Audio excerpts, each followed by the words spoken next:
Okay, yes. I remember now. I'd like to call to order the Central Health Board of Managers meeting. It is Wednesday, June 5th, 2013, and it is 5:36 p.m. Thank you all very much for being here tonight. The first item on our agenda is our citizens' communication. Madam Chairperson, we have 9 people who have signed up, but only 8 will be speaking. And I will read the directions, process, and guidelines. Any person may speak during the citizens' communication portion of any Central Health Board of Managers meeting at which citizens' communications appears on the agenda during any public hearing that is posted as such. Number 2, in advance of speaking, an individual must complete a sign-in sheet that includes the person's name, address, organization being represented, if applicable. At the individual's option, he or she may provide a telephone number or an email address. The chairperson or presiding officer will call speakers in the order in which they are listed in the sign-in sheet. Each speaker has a limit of 3 minutes. Each speaker may address the board only one time during any particular citizens' communication or other particular public hearing. A speaker may not donate his or her 3 minutes or any part thereof to another speaker.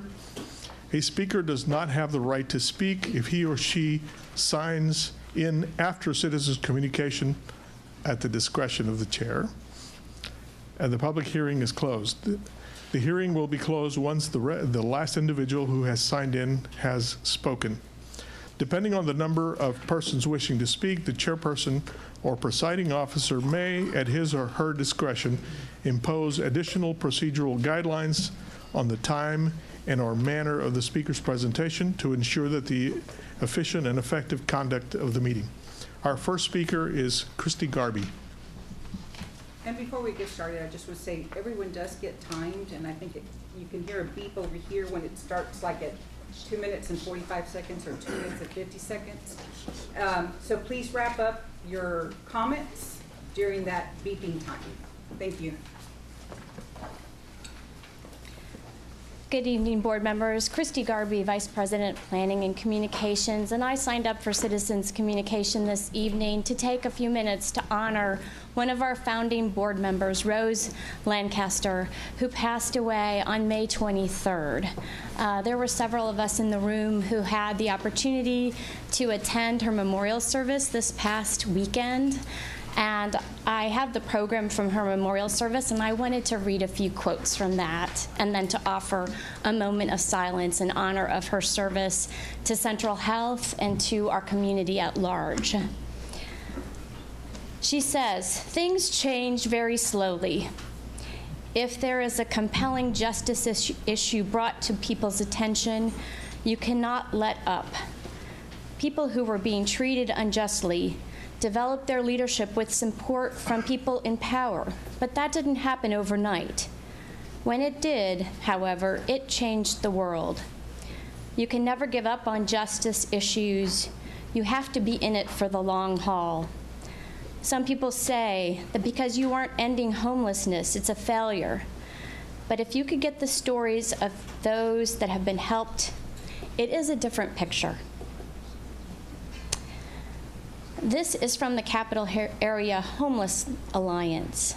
From homeless men to mayors, Rose is recognized and respected by all who have worked with her. It is a respect that has been earned not through financial strength or an influential position, but from patience, perseverance, and wisdom. And two final quotes.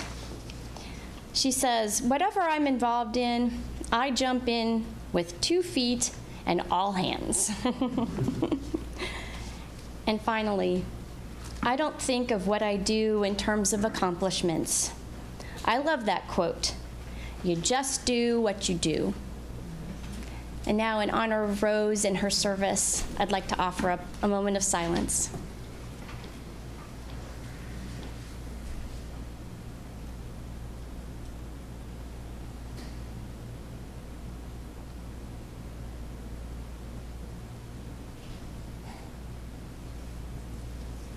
Thank you. Thank you, Christine.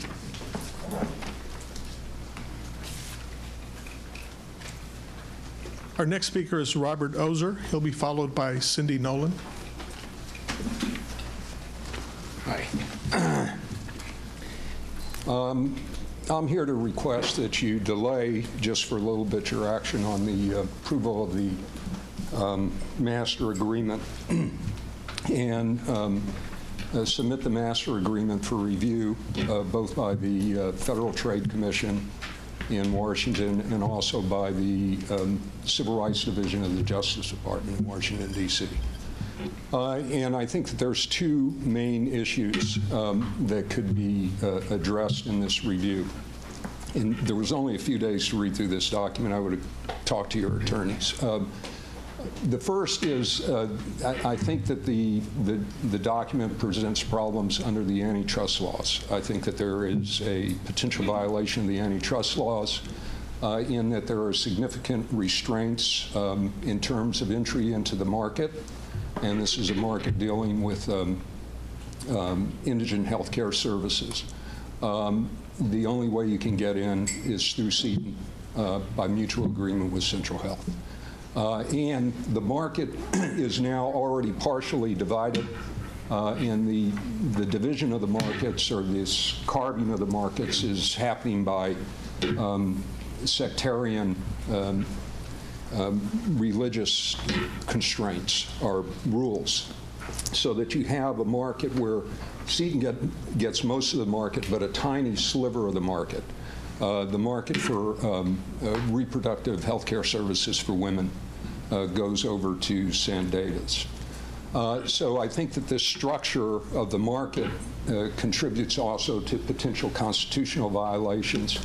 And in regards to the constitutional violations, I think that the CCC is going to be acting under color of state law. So all of these issues that have been discussed under the First Amendment, the 14th Amendment, the Equal Protection Clause, all those kind of things, you're going to have at least one predicate for those kind of actions. Now, if you do this, I'm not trying to delay, I don't know how much time I have left, I'm not trying to delay this. But my concern is in this thing is you want to move forward quickly, and if you get bogged down in some complicated antitrust action, then it's really going to delay your efforts. And this kind of review, I think, could be structured, and I would work any way I could to help you in this. It could be structured so it's done quickly, expeditiously, and then you get it behind you and you're inoculated in terms of any kind of, or at least partially inoculated in terms of any kind of potential litigation that may come your way from either competitors in the market, and there are some here locally, or from civil rights groups that might bring an action under the Constitution. I'm not saying that the federal government can control them. I'm saying you know where they stand on these issues. And I wasn't keeping time. Do you hear the beep over here? That's Oh, 3 minutes. okay. So is it over? Yes. Oh, okay. I'm sorry. Thank you. Appreciate it. Cindy Nolan will be followed by Nancy McDonald.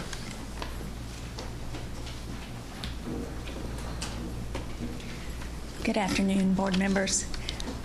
Congratulations on reaching this point. Whatever the outcome today, I know you've worked very hard for a long time, and I wish you luck. My name is Cindy Nolan, and I'm the founder of Faith Action for Women in Need, or FAWN for short. I want to applaud the county's and Central Health's commitment to family planning. Every child deserves to be planned, and I know you feel you've done everything you can to preserve access to reproductive technologies for the poor. We applaud you for your efforts. The poor of Travis County are mostly single women with children. The ability to lift themselves out of poverty is closely related to their ability to plan their family. Any Travis County health care safety net must include easy, affordable access to education on and provision of reproductive technologies. Although alternatives have been planned, direct access has not been preserved now or in the future. Seton Health owns 52 healthcare facilities in Central Texas. Every time Seton opens or takes over a facility, especially in surrounding small towns, women lose access to reproductive technologies. This is particularly true at their primary care clinics for the uninsured. Seton is like a poverty disease spreading aggressively throughout Central Texas. Please, as you move forward, always keep this foremost in your minds. Do everything you can to work with Seton to divorce themselves from the directives. Do everything you can to inform women before they walk in the door of the services they can't get. Do everything you can to help people plan their families. It is a God-given right. Thank you very much for your time and consideration. I wish you luck, and I'll be praying for you. Thanks. Nancy McDonald, and she'll be followed by Susan Harris.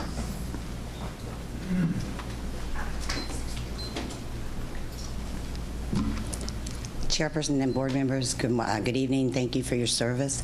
My name is Nancy McDonald. I'm a citizen of Austin and Travis County, and I support the creation of the collaborative. I attended the public hearing on May 22nd, and I thought staff did a wonderful job presenting the concepts outlined in the agreement. But I was disturbed by some of the testimony, and it spurred my decision to testify tonight, both as a consumer of Seton services and as a supporter of women's reproductive rights.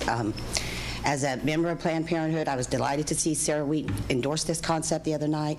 I know that Planned Parenthood is not your only provider of women's health services. Back in the 90s, I was very active in the reproductive rights movement in Austin, and we all carefully watched the agreement between the city and Seton regarding women's health care services. It's been a while since the 90s for me, but in my memory, the short answer was the system works. The other testimony I found disturbing seemed to vilify Seton for being a private partner in this. As a member of the public, I can't think of a better private sector partner. The beauty of any PPP is that the private side can provide things that the public side can't, and vice versa. And the Daughters of Charity stick to their faith-based mission, and that does not prevent them from being sharp, pragmatic businesswomen, too. So I don't know much about their business model. Apparently, it's very successful, but I would bet my paycheck it's not unscrupulous. I do know they stick to their faith-based mission because I've personally witnessed it. Unfortunately, there was about a decade of my life when I spent more time at Seton Medical Center on 38th Street than I did at my home. My sister, my father, and my mother had many, many, many hospitalizations there. As devout Catholics, my parents were greatly comforted by the visits from the daughters, the priests, and the entire culture of care that Seton's posted mission created. My sister, Lizzie, was also an RN at the neonatal intensive care unit at Seton Medical Center when she got sick. When she died, we held the viewing at the Weed Corley on the Mar to accommodate shift change at Seton. Afterwards, all my brothers, my parents, the extended family had left. The Weed Corley staff locked up. They left the porch light on. My sister Katie and I were sitting on the front steps. We were just sort of frozen in despair. We didn't want to leave Lizzie lying in there. And out of the dusk, up walked Sister Nanette. She'd gotten the times mixed up, but the timing was perfect for us to receive the comfort and private prayers from the faith that we were raised in. So the Daughters of Charity work their mission, and I think it's aligned with Central Health's mission, and I think they'll be a great partner. Thank you. Apparently Susan Harris is not in the room, so we'll... Susan, you're on. Susan Harris, please. You'll be followed by Cynthia Valadez.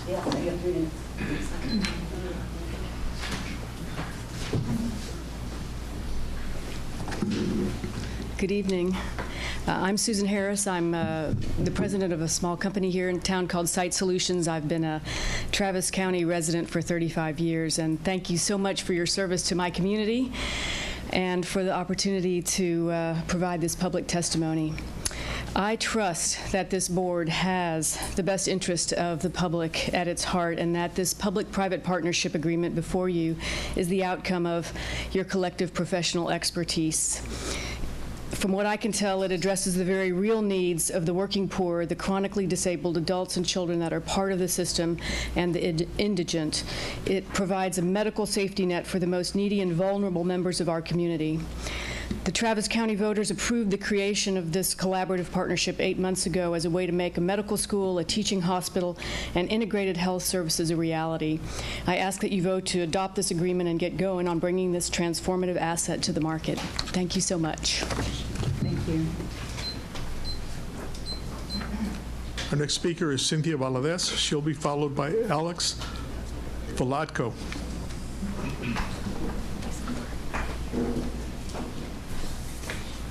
Good evening. I'm trusting that you all have each received a copy of my written comments and that they will be input into the record in toto, all the words.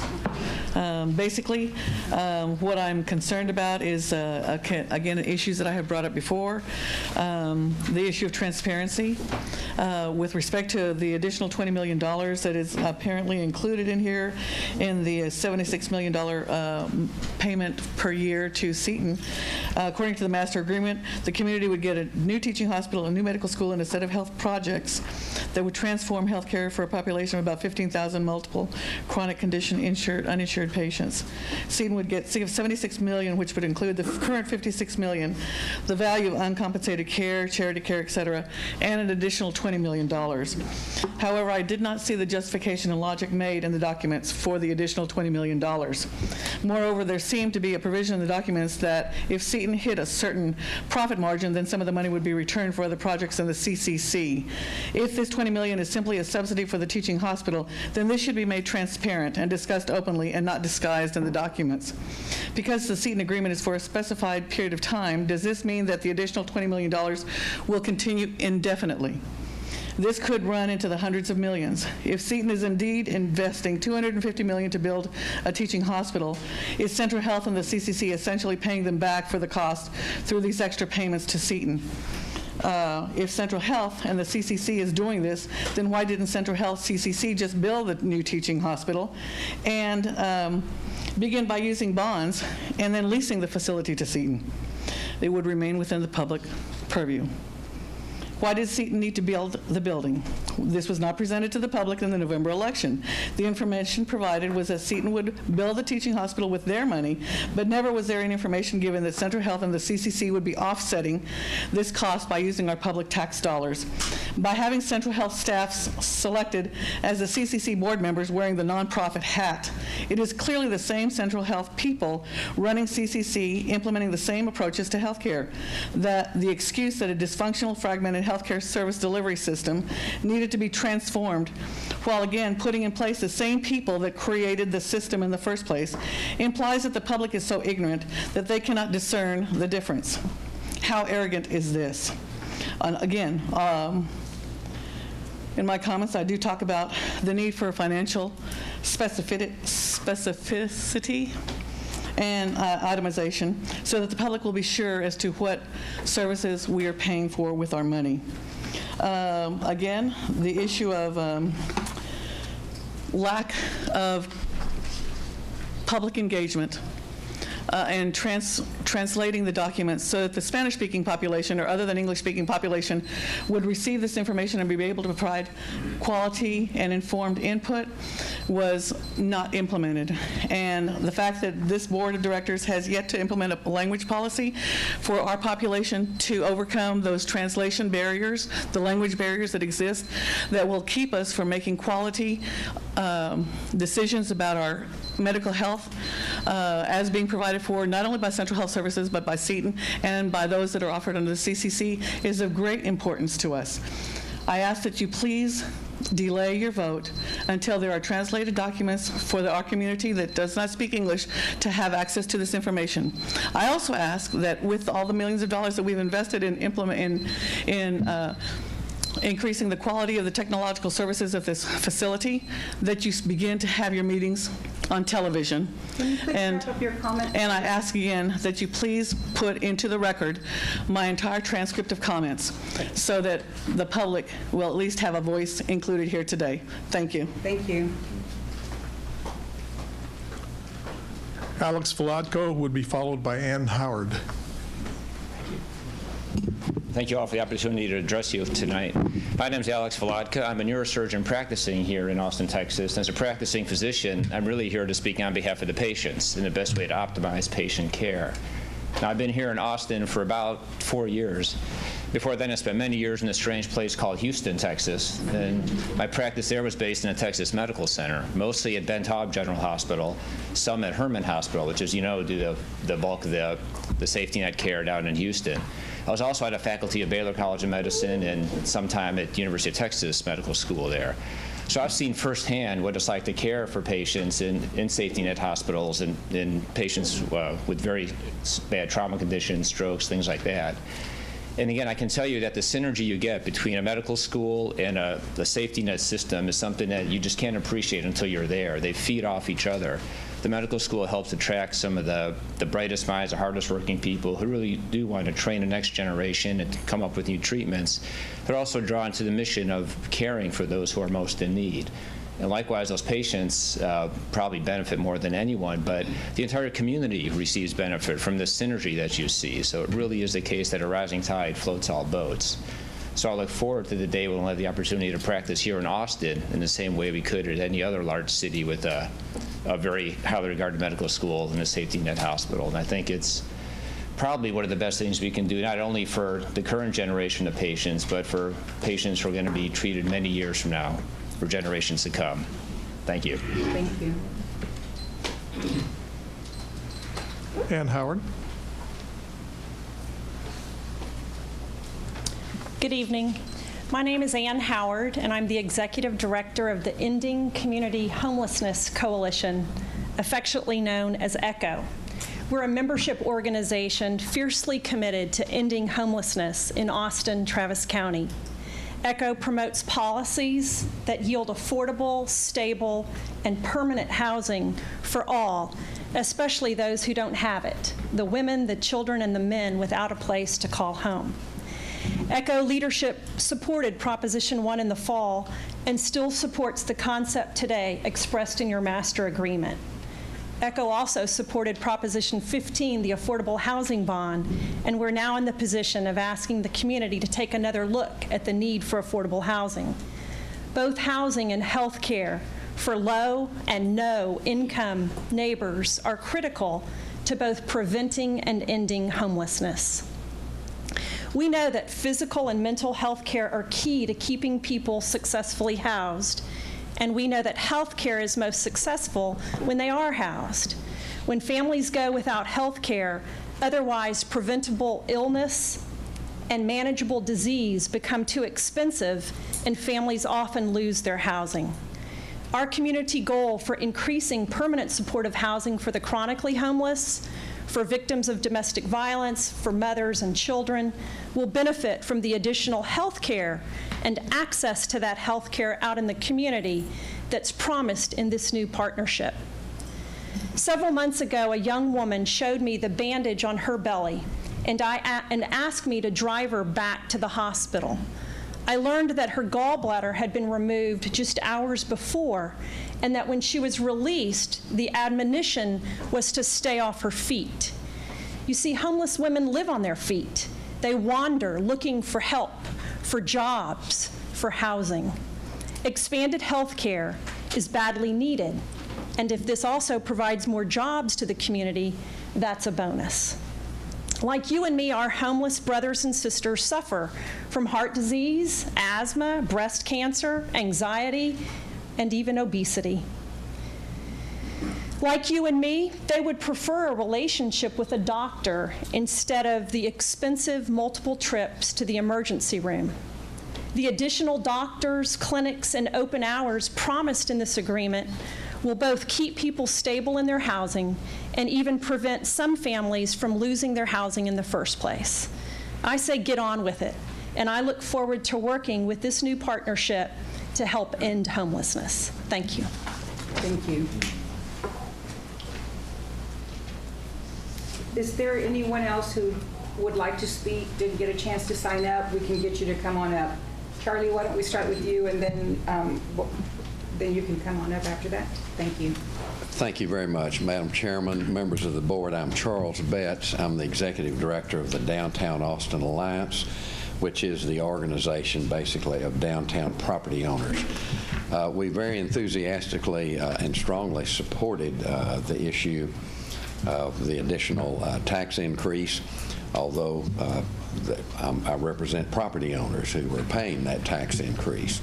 But we strongly supported it, and we, at this point in time, we would simply encourage you to go ahead and execute the master agreement between the Health District and Seton.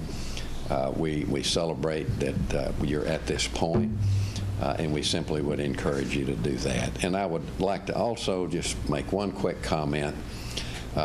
We have a lot of homeless folks in our downtown neighborhood, and there is a tremendous need for low-barrier, permanent supportive housing. And we are convinced, and the social service people absolutely indicate that we have to get these folks housed and stabilized for their health care to be meaningful. They can't get the health care and then go back out and live on the street. Our community has not done what we need to do for that population, and I would encourage you to zero in and take a hard look at that and put some of our new resources to get to house the homeless in our city. Thank you. Thank you.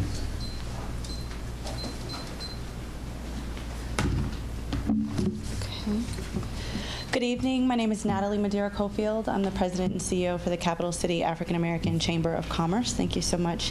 Our organization represents a collective of more than a dozen African American affinity groups, including the National Forum for Black Public Administrators, the National Society of African American MBAs, National Society of African Americans in Science and Technology, and we're really proud to be here. We serve as a leading advocate for issues and topics that concern the African American community, healthcare being one of them. Healthcare, as we all know, is directly correlated to economic development and economic advancement for a region.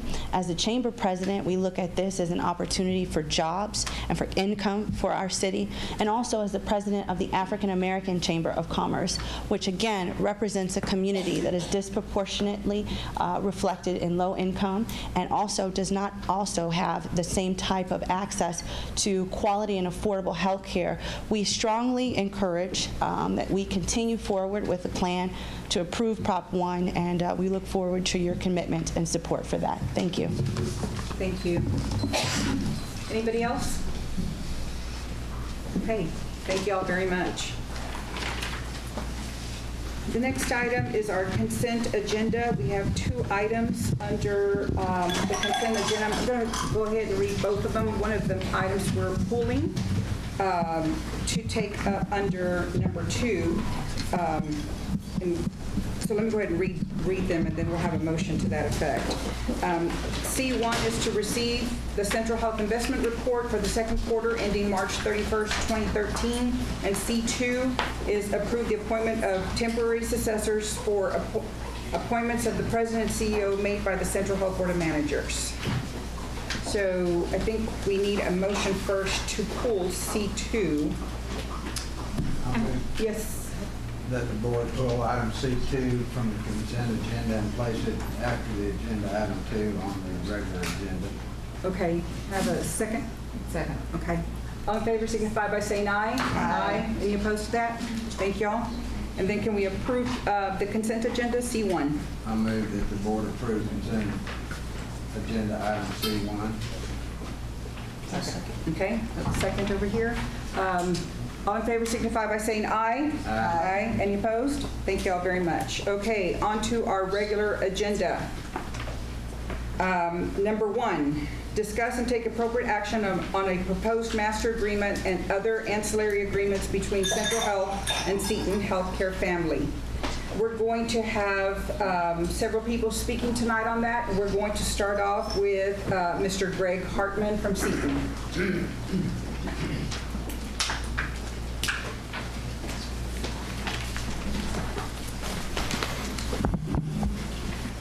Thank you, Madam Chair, members of the board. Appreciate the opportunity to be here. As you know, we've been here a few times and talked about this, so my comments are going to be brief and be available for questions if they come up during the process. Just really 3 points. One, I think if you look at what's being talked about tonight in the master agreement, all those agreements, I think in some ways you can say this is what healthcare reform looks like.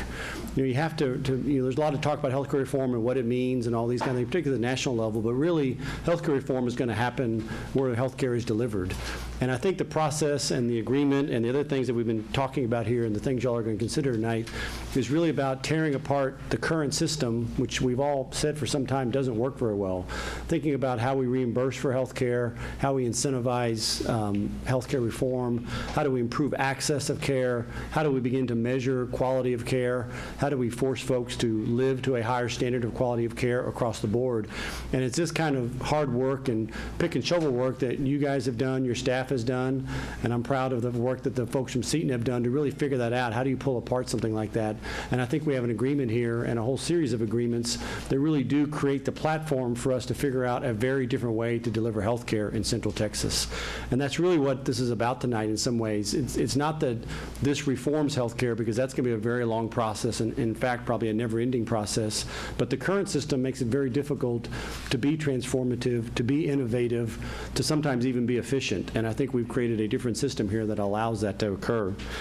Secondly, I feel really fortunate to be in a town, one, that has an organization like Seton, and I'm proud to work for Seton as well, too, an organization that has as its mission care for the poor and vulnerable, and in particular to have a partner like Central Health and a public-private partnership where care for the poor and vulnerable is the focus of everything that you do.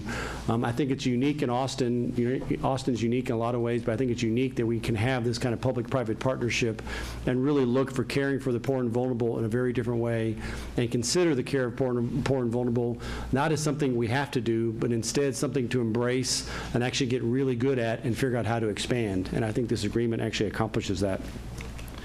Finally, too, I just want to make the statement on behalf of Seton and some of my Seton colleagues here. At Seton, we're really excited about the ability to work with you on this agreement. We're very committed to accomplishing some incredible things with this agreement moving forward. And, you know, it's not only about care for the poor and vulnerable, which I know both of our organizations care about, but really it's about improving the care and quality of care for everyone in Central Texas. And this agreement and the way we're rethinking about a healthcare delivery system, the way we have clinicians being put in charge of helping us thinking about recreating the healthcare delivery system, which too often in some ways is not who's in charge.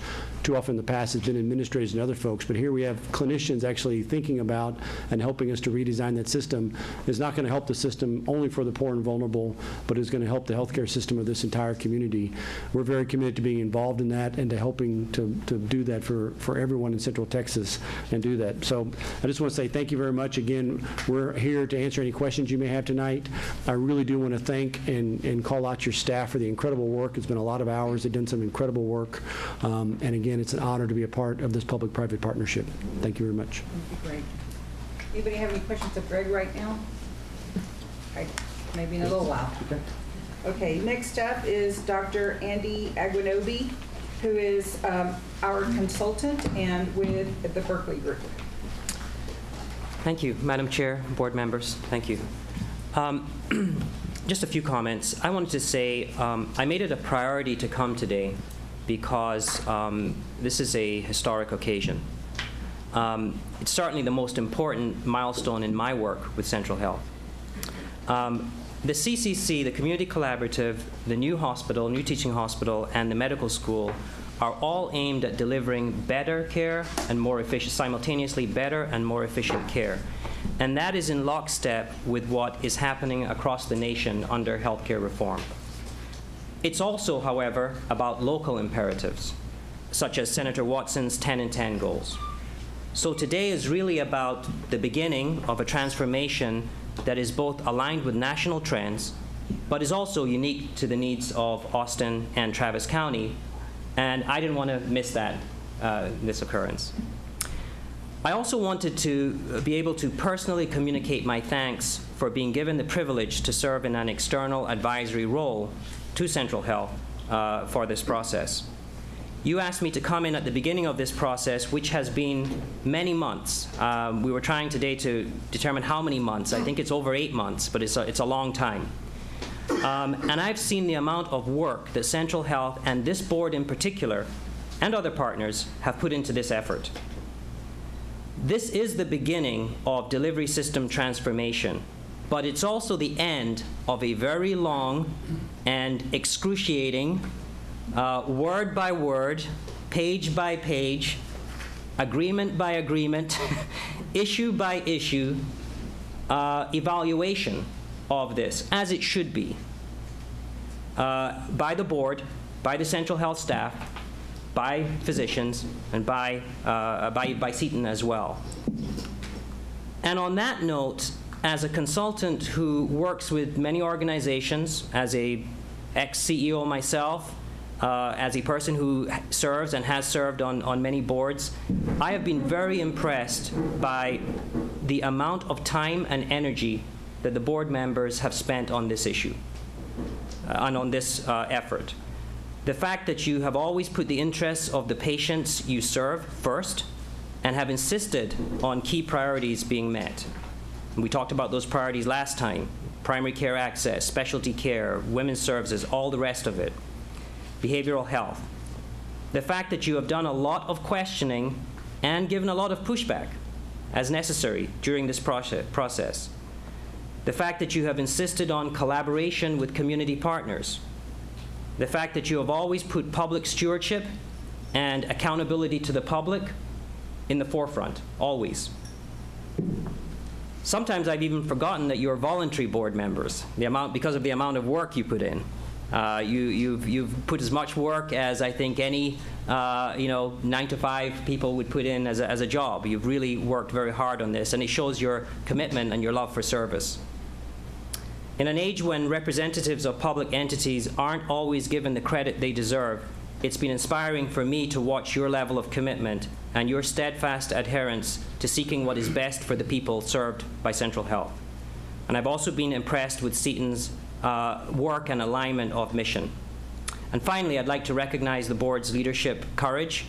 Leading transformation in uncertain times takes both courage and pragmatism, and from my observations as an insider to the process, I believe you've shown that in spades in your deliberations.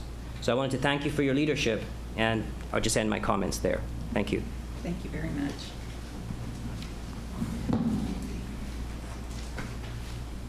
Next up is John Stevens and David Hilgers.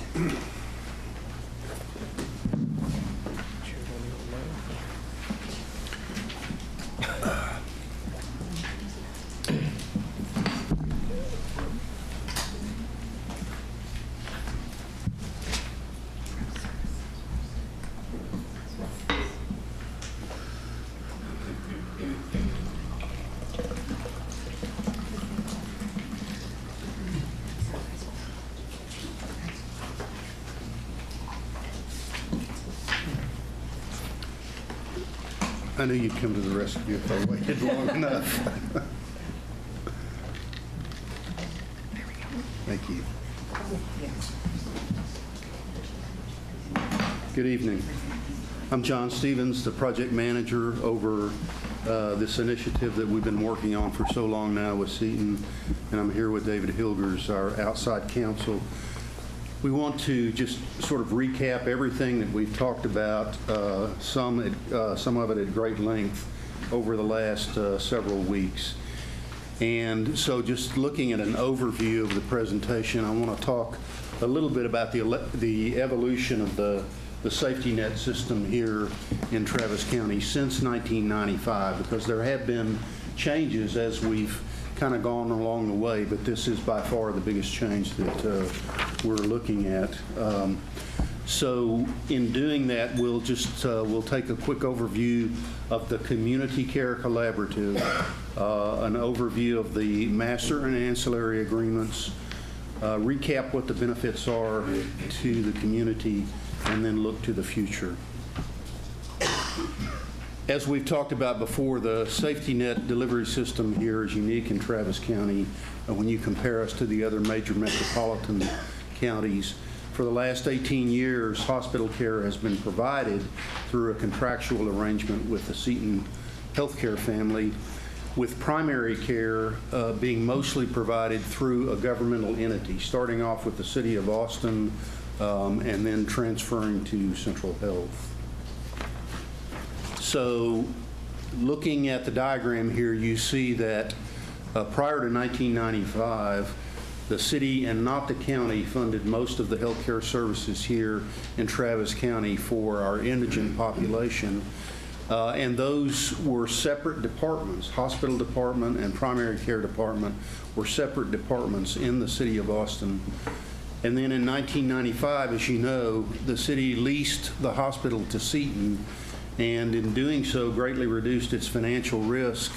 But the delivery of care remained fragmented because now you're talking about being in two different entities, not just two departments, but even two different entities. Then in 2004, when Central Health was created, there were three parties involved in it. The city was still involved because primary care was carried out through the old primary care department there. The healthcare district came in and assumed the lease of the hospital, and the lease remained in effect. But the difference was that now Central Health was a party that really had a full interest in delivering the full spectrum of health care to our community. So it was a more global look that the district wanted to take at the entire healthcare system. But that was the second change. The third change was when the primary care, the provision of primary care split off to the community care clinics, and that happened in 2009. Central Health has, since that time, also added a number of providers and increased greatly, really, the number of primary care visits that we fund. But again, despite our best efforts, the safety net has remained fragmented and is unsustainable. As a matter of fact, Dr. Mark Hernandez had a good comment on it the other day. He called it disintegrated. It's not integrated, it's disintegrated. So that gets us to the new model. And with this model is really, this is the fourth change that we've been talking about since 1995 for the delivery of health care. And this is what we hope will be the step that will truly allow us to work together to integrate service delivery across the full spectrum of care, and also to maintain a more sustainable safety net system. The Community Care Collaborative will provide the legal and administrative framework that we need for complete integration of the system.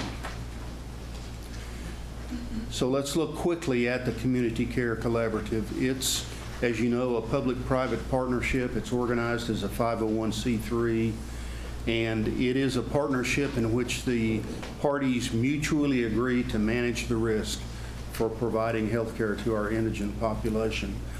The CCC will be the main vehicle through which the Integrated Delivery System, the IDS, will provide access to health care for our population. We start off with two initial corporate members, as you know, Central Health with 51% membership interest and Seton with 49% membership interest. Although, again, it's important to stress that this is a collaboration. It's a partnership, not in a legal sense, but in the sense of working together.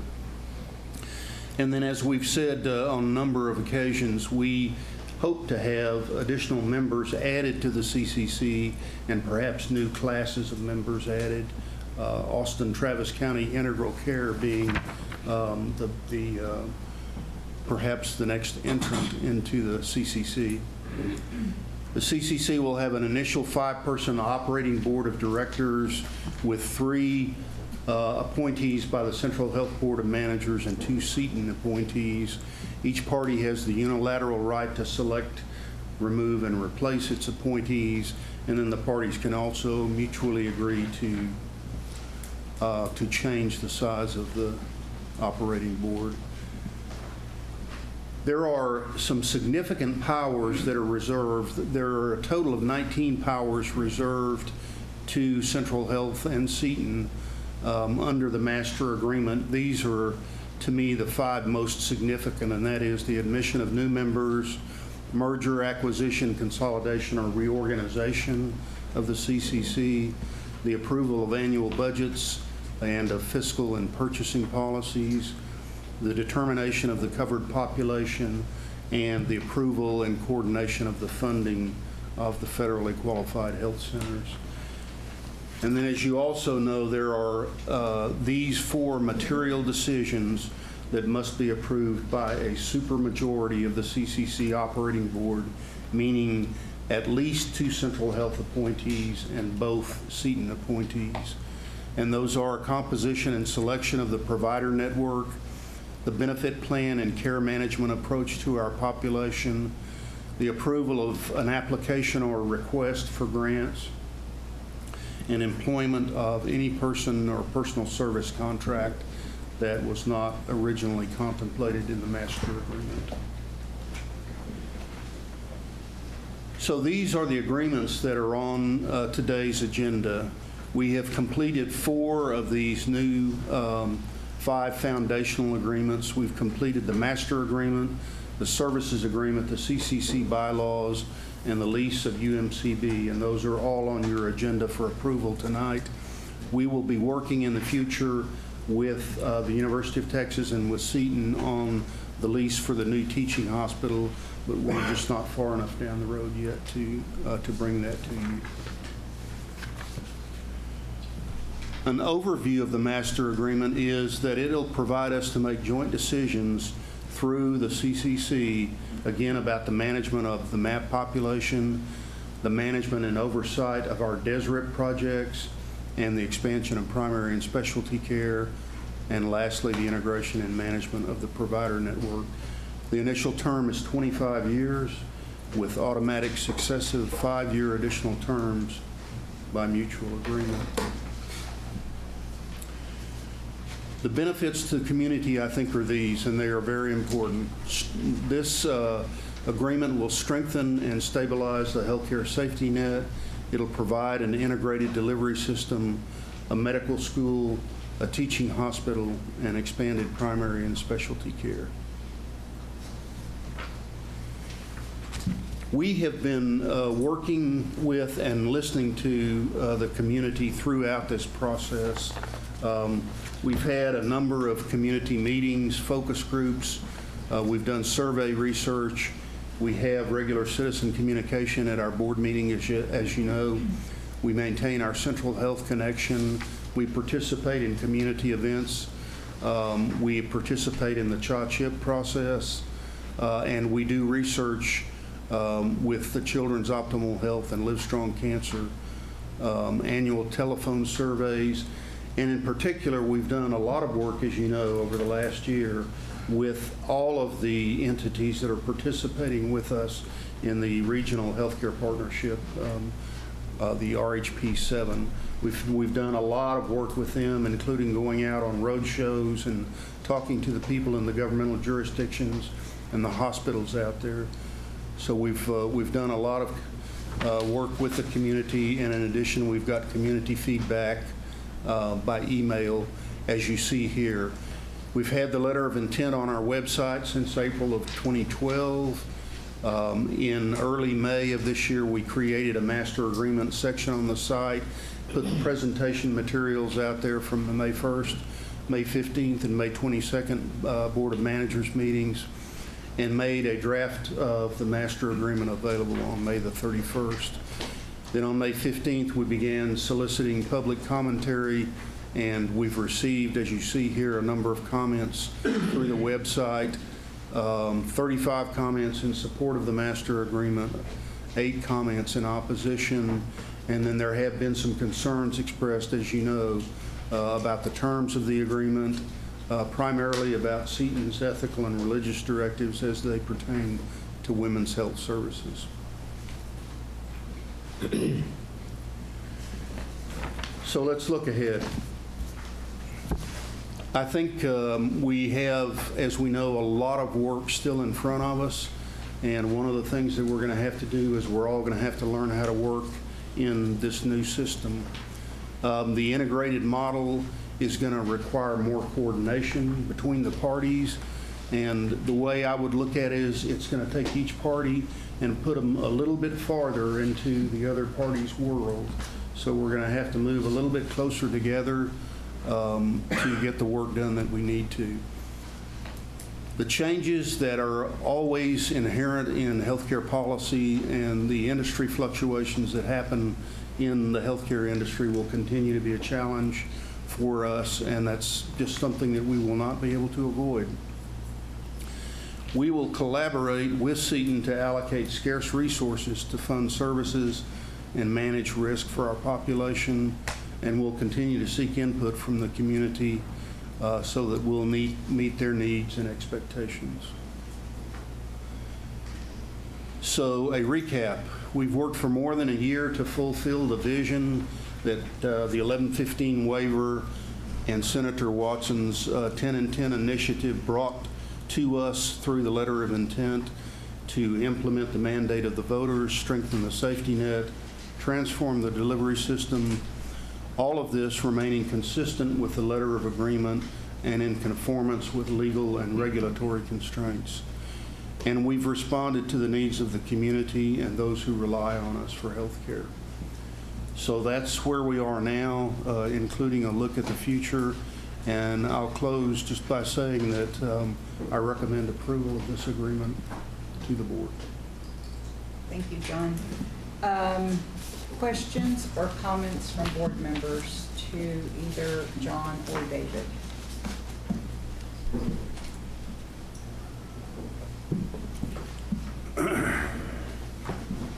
This is what, your third time, fourth time making this presentation, John? I've lost count, Rosie. So if we don't have any questions, it's not because, you know, that's right. Rosie, may I make a comment? Yes. I've been in this position many times before many boards and had transactions with many boards in my long career at this point. And you guys know these documents better than any board I have ever dealt with. You have been through them page by page with me, driving me nuts many times. But you have seriously taken this job on. What Andy said is absolutely true. I've never been with a board who has spent more time and more effort to try to figure out a very, very complicated topic and push me and make me explain it to you and question me at every step.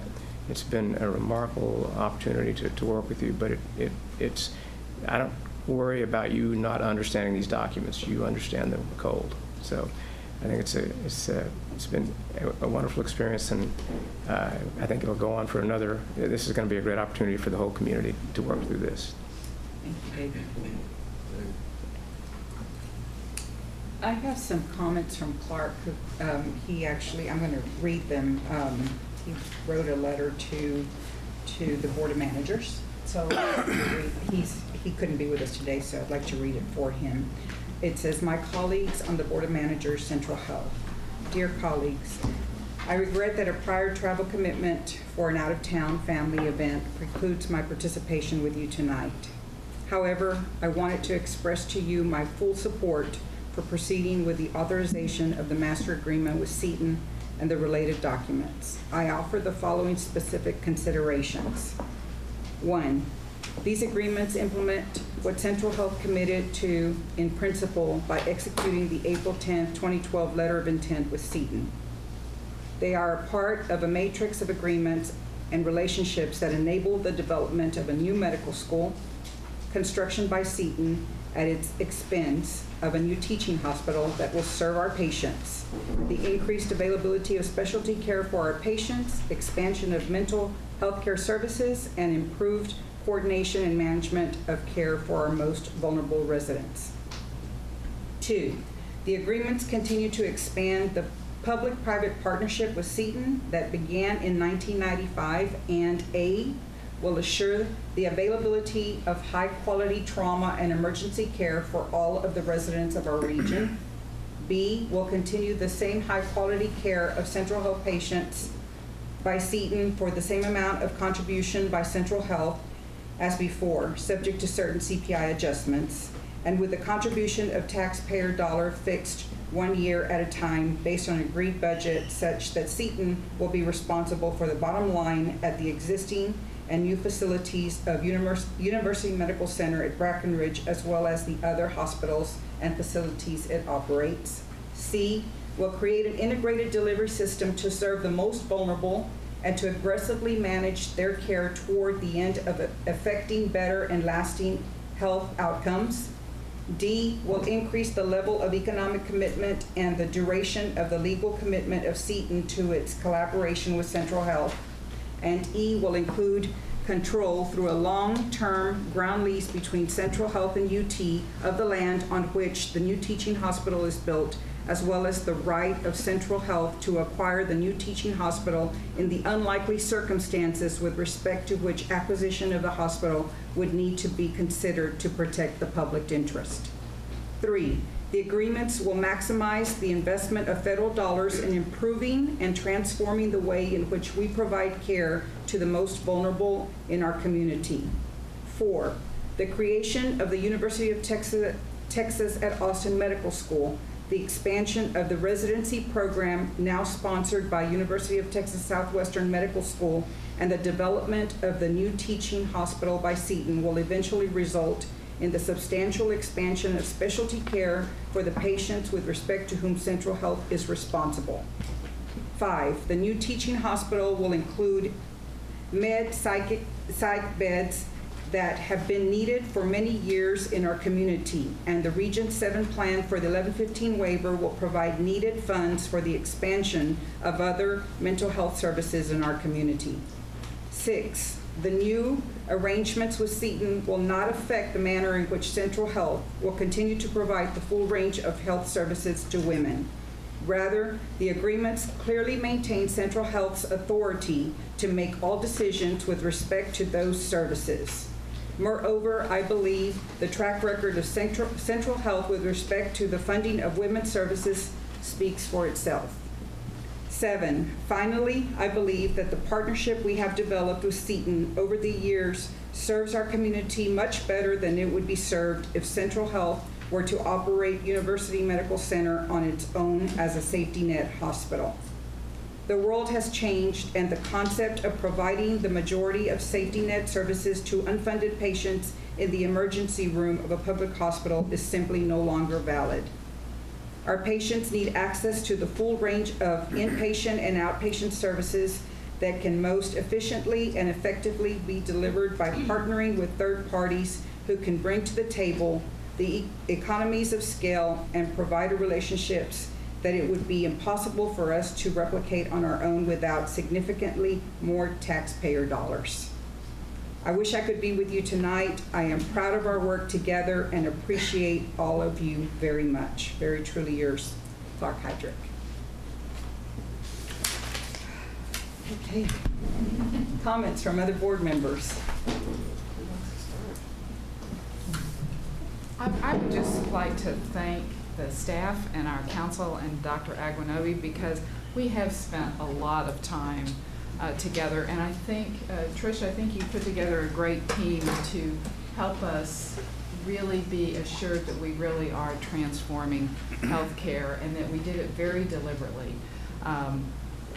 John, you talked about all the community engagement that we had. We listened. David, you talked about how we went through the documents line by line.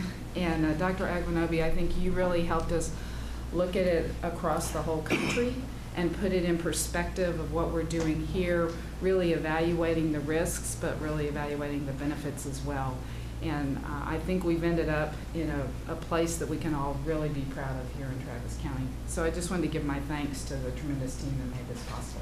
And of course, it goes without saying, the tremendous board that we have here. So thank you. Tom? Yeah, I'd like to echo everything Rebecca said about everybody's hard work and everything we've been through as a group, starting, I guess, in March of last year when things really started to get busy. And the 10 and 10 program by the senator was announced. And it has been a lot of hard work for the staff, for our outside consultants, and for the board itself. But I think it's really been a learning experience for me. I'd also like to, since I'm probably the oldest guy in the room here, lady, I wanted to kind of think back a little bit about where we were, and where we come from, and where we are now. Like Dr. Vladeck said, he came from Houston at Ben Taub. That's where I came from in 1970. When I started medical school, we had wasn't a red building, it was a gray building, but similar to the red building we had here at Brackenridge.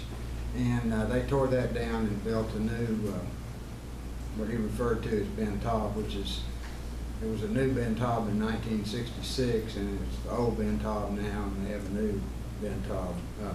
But anyway, I came here in 1970, and we had a red building that, I don't know when it was built, it must have been 30 or 40 years before at least. We had a nursing school.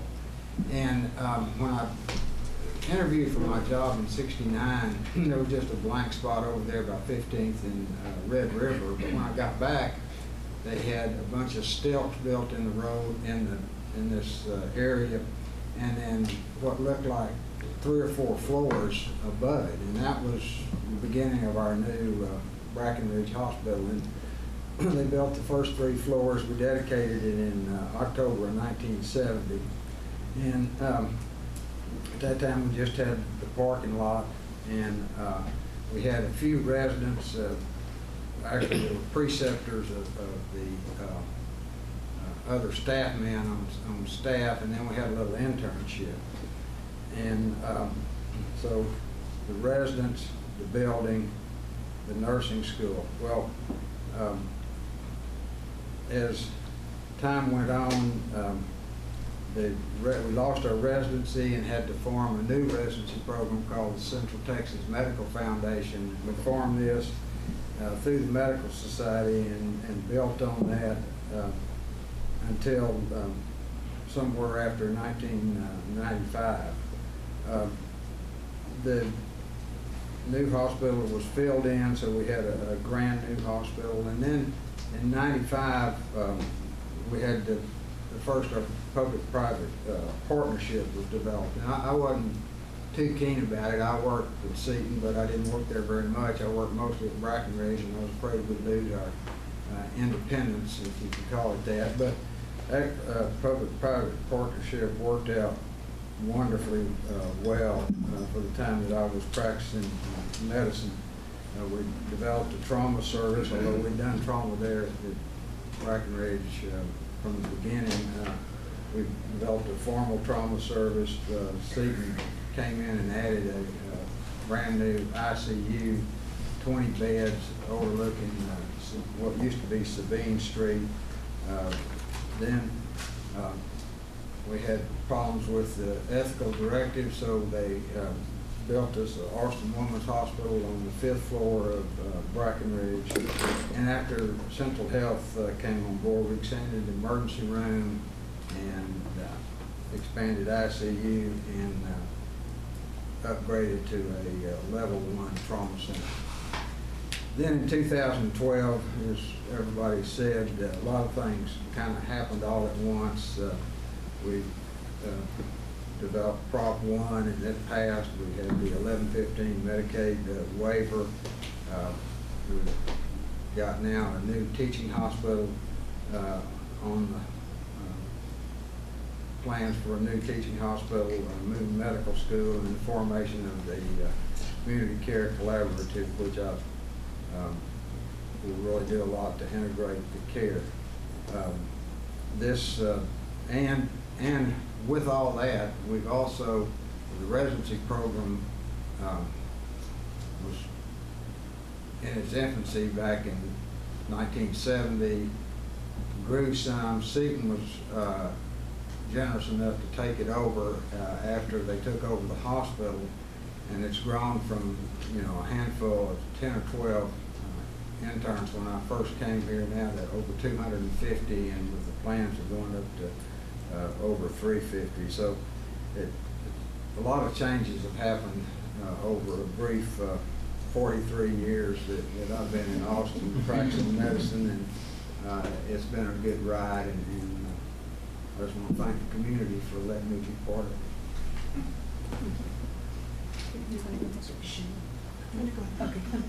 Katrina. I want to say a little bit of what's already been said to thank everyone who's participated with us.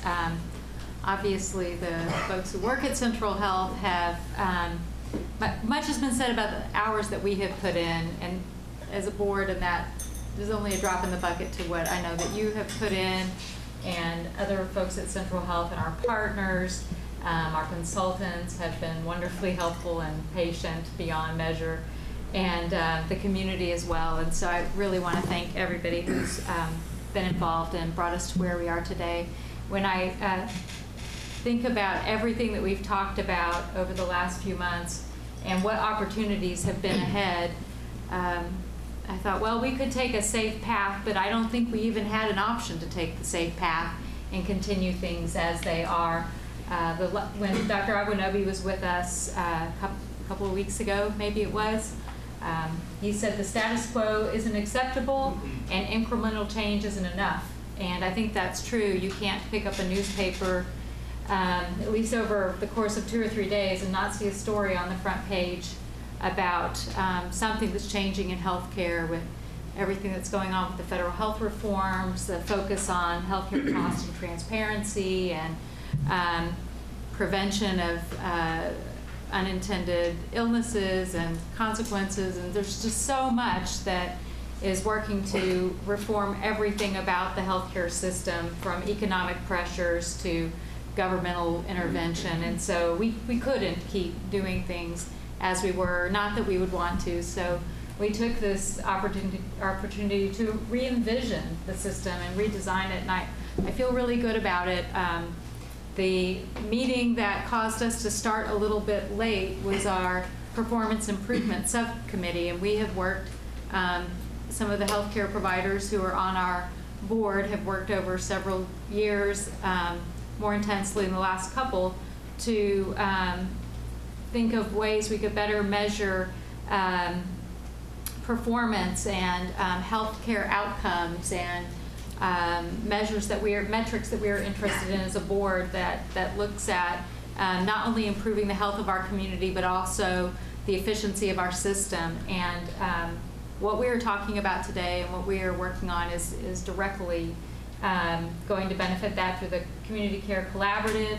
We're going to have improved continuity of care that is going to improve quality care, and we're going to have access to better data that will help us create a feedback loop where we can continuously improve our system. So I think taking this uncharted path is certainly not without risk, and we've been very nervous about it in many ways, and we'll make some mistakes, I think, maybe, but we'll keep our eye on it. We'll work closely. We hope the community will come with us and give us feedback and help us with that. We placed as a priority early on, and have kept our eye on that, of expanding primary care, specialty care, access to women's health care, and behavioral health care services. We've been true to that, and we'll continue to focus on that. And we tried to ensure that we had some safeguards, I think, in place in this new enhanced relationship that we're inking in today, I suppose. You know, we sent the Central Health Board of Managers, and we'll talk about this more as we get into some of the agreements that, and we have in the presentations, but we've retained some power and authority where we want to oversee the budget, and we want to weigh in on what population we will cover, and the strategic plan and business plan that the CCC adopts. You know, we want oversight of that. So I feel good about the direction that we've taken. It's not without a little bit of nervousness, but it's I think this is the right direction. The status quo is frankly evaporating, and so we had to get out ahead of it, and so I feel good about the direction. I just wanted to make those comments. Thanks. Thank you. Anybody over here in this way? Go ahead, Brenda. I'm speaking to the choir when I say this, but each of us serves on this board not because of name recognition or for some hidden agenda in terms of aspiring to elected office. I don't think anybody that I'm aware of is claiming that. But I say that because for the amount of time and the investment we make, we do it because we care deeply about this community and healthcare. And a lot of that is driven because each of us has personal experiences with healthcare, good, bad, and indifferent in this community. And to some degree, as I like to say, head-to-toe experience with healthcare. When I say head-to-toe, the whole body, whether it's behavioral health as well as physical health. And so we do what we do because we care. But an equally important aspect is that, to my knowledge, each of us on this board is a taxpayer. And I don't know of many people who make decisions to, quote, throw away money or to use it unwisely. So we as taxpayers also believe in this investment we're making in this new transformed healthcare system. And so with that in mind, I think we've done our utmost to make the best decision, not just because it's our individual investments, but the collective investment of this community, striving to have better assets that make a difference for improved health care that impact each of us individually, our families, our friends, and this community. And our deepest desire, deepest goal, above and beyond, is to make sure that it's health care for the better and longevity for many generations to come.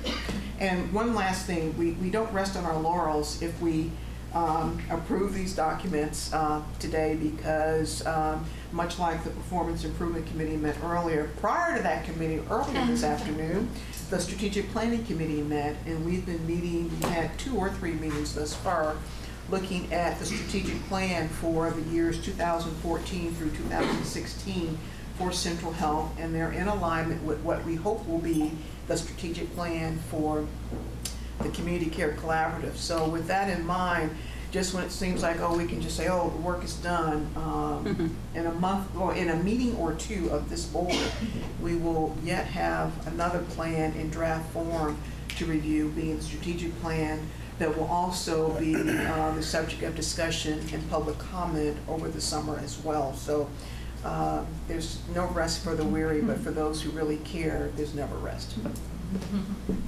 I was going to say, being on the end of this table, though, there's a lot less to say since there's been such eloquent statements of gratitude. It's been said well. And consideration for the incredible participation of a lot of our partners, from outside consultants to inside consultants. When I was thinking about what comments I wanted to say tonight, it really occurred to me that we're proud of so many things that we're going to do, and I'm proud that we thought them through and we've been brave enough to make some of these decisions and ignore the status quo. But when we come up with the idea that we're going to build a hospital, and that's great, that's a structure. We're going to create a medical school, that's great, that's a structure. It's an educational system for a very good group of healthcare providers. But by themselves, these things are not going to meet the needs of the poor and the vulnerable. The word Seton uses all the time, but vulnerable. But the uninsured, the underinsured, the uninsurable. We heard so much today about the homeless and the needs of the homeless. That those things aren't going to fix it. They're not even going to promise to fix it. It's up to us, again, in Central Health, to commit, I think, to our long-term mission that we are there always to serve and have in our mind's eye the needs of the members of our county and Travis County who need us most to meet their health care needs, mental and physical. You know, and I'm proud of all of our lofty aspirations. We're going to transform things, we're going to change things, we're going to integrate things, but unless we stay true to this commitment with oversight, with transparency, with sharing, and with the community involvement, it's only going to be things that we're building, and we need to always remember that it's the commitment of the people and the responsibility we feel to be sure that it creates a better system for those we care about. Well, it's all been said very well, and I'm the newbie. My board members have heard me say that multiple times because I've learned so much from our leadership, from my other fellow board members. And it's been a pleasure and an honor to serve this way. And I want to thank Senator Watson and Sandy, who's here, for allowing us to do this. I mean, this is one of his great visions, to bring a new medical school and a new hospital to our county. Many of my patients will be served through our Seton friends. I can't thank anyone any more than everyone else has thanked you guys. But you, David, and John, and Rachel, and John, and Jeff, and Juan, and I'm hoping I'm not leaving anybody else. Christy, thank you. Thanks for letting me serve. Thanks. Thanks for joining us. Okay, so I'm going to make some comments or some remarks on, I guess, what is ahead for us. Kind of maybe a little, not to the extent that Dr. Cooper went through, but I'm going to just talk a little bit about the future, the very near future. Because right now we're in the implementation phase of this process to transform the healthcare delivery system here in Travis County. And the Community Care Collaborative, it needs to be operational as soon as possible so we can move forward to implement the vision that was backed by our voters in November of 2012.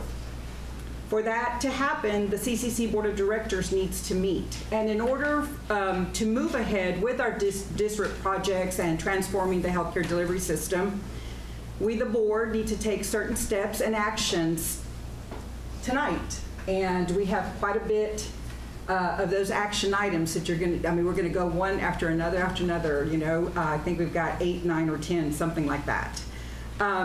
So to that end, I would like to announce that the CCC Board of Directors will meet for its first board meeting on Monday, June 10th at 5:30 p.m. That's just in a few days. That's how quickly we're moving along with this. This meeting is open to the public and will be held right here at the Central Health Administrative Offices at 1111 East Cesar Chavez. The CCC is the main vehicle through which we will provide integrated health care to our most vulnerable residents. To reach this goal, Central Health has committed to working quickly and efficiently with our partner, Seton, other providers, and most importantly, the community, to begin the process of transforming the healthcare delivery system and improving health outcomes for residents in Travis County. The master agreement is a critical step also. But this is just the beginning, and we have a lot of work ahead, as Brenda was saying.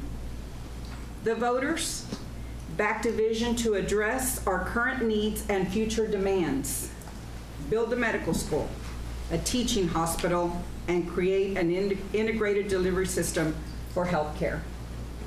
This master agreement provides the basis to move ahead with the vision by implementing the voters' mandate, strengthening our safety net system, and transforming our delivery system. As independent board members, we are serious and determined in our responsibility to represent the views and interests of members of this community, including those who may not have a voice in the debate, the ones that we always remember, the ones that we always talk about, the uninsured, the underinsured, and the vulnerable. I believe this master agreement provides the strong and necessary foundation to better serve the healthcare needs of this population and our entire community. As the chair of this board, God, and I didn't want to go here. Did not want to do this. I wanted to stay strong, but this is, what we have done is, it's huge, it's big, and it's going to transform Austin, this community, and the people that we serve. I want to acknowledge my fellow board members, each and every one of y'all, for your commitment, your dedication, your time and your energy that you devoted to making this happen. Because if it wasn't for you and all these times that we met, we wouldn't be here right now. I want to thank the staff of Central Health for all of that additional work that you did. We know how many hours we put in. We have no idea how many hours you put in, but we realize that they were many, and we appreciate your work to getting us to the place that we needed to be at. and our partners at Seton. We thank you all for your dedication. We thank you for what you do in this community, and we look forward to working with you. To our consultants, to our attorneys, you too, we thank you. We truly appreciate it. But you know, David, for those times that we got under your skin or whatever it may be, it worked both ways. We came out okay. Yes, we did. So, but I think that without your wisdom, without your knowledge, without you being there to guide us, we wouldn't be here. So I really, truly appreciate that. So with that, let's do this. Can I interject really quickly? I just want to ensure one thing isn't left unsaid. Shepherding 8 strong-willed people who had often divergent views and different perspectives, as Brenda said, we all bring to this board, has not been an easy feat.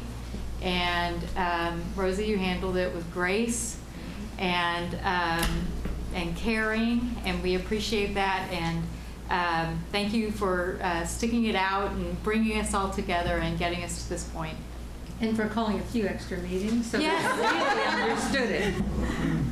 Okay. Very inclusive, very inclusive. You ready for the drawing? I am. Okay, let's get this on the road. I move that the Central Health Board of Managers approve the following. The master agreement between Travis County Healthcare District doing business as Central Health and Seton Healthcare Family.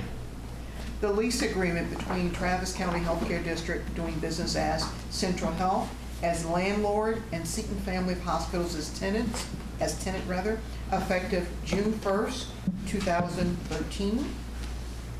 The Omnibus Healthcare Services Agreement dated as of June 1st, 2013, by and among Travis County Healthcare District doing business as Central Health, Community Care Collaborative, and Seton Family of Hospitals, and the option to purchase between Travis County Healthcare District doing business as Central Health and Seton Healthcare Family.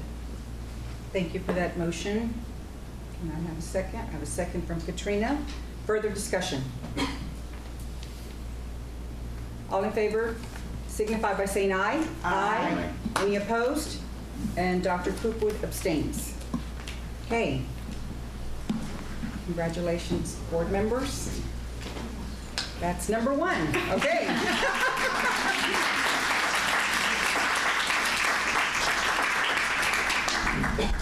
Okay, number 2. 2 will be 2 parts. It's 2 and then C2. So we'll take up 2 first. Discuss and take appropriate action on the appointment of Patricia Young Brown, Christy Garby, and John Garza to the Board of Directors of the Community Care Collaborative and authorize them to elect officers at the first Community Care Collaborative Board of Directors meeting. And who is guiding us through that? Is that, are we? Okay. Beth Devery, legal counsel. Beth Devery, Travis County Attorney's Office and General Counsel for Central Health. On this item, we are implementing, as you mentioned previously, the board structure and officers for the Community Care Collaborative. This is a reserved power under the master agreement. And there is an accompanying motion, and if there are any questions, I am available. I will point out that in the agenda item, there are different opportunities for actions the board may take with regard to the officer selection, so it may either be a delegation of authority or the board may direct who they would like to see supported as officers of the CCC. And we're going to do that in a little bit too, right? Okay. Okay, questions of Beth? Okay, are we ready for a motion on that? Okay.